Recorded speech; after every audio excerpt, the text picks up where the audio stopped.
30% টাকায় জমির মালিক হয়ে নতুন বাংলাদেশের গড়ে তোলার স্বপ্ন দেখা বাংলা বসতি।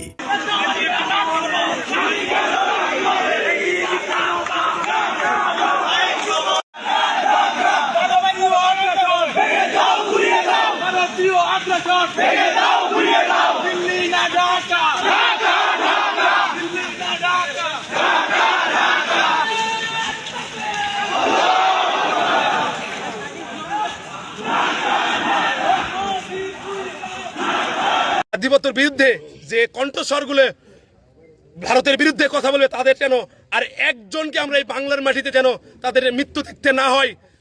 আমরা পক্ষে কথা বলে সেই সময় আমাদের ওসমান হাদি ভাই ভারতীয় আধিপত্যবাদের বিপক্ষে কথা বলেছেন। আমরা কি ভারতীয় আধিপত্যবাদের বিরুদ্ধে মুক্তিযুদ্ধকে যেভাবে নরেন্দ্র মোদী তাদেরকে নিজেদের দাবি করে সেই সময় ওসমান হাদিরা ভয়েস রেজ করেছে মুক্তিযুদ্ধ বাংলাদেশের, ভারতের নয়।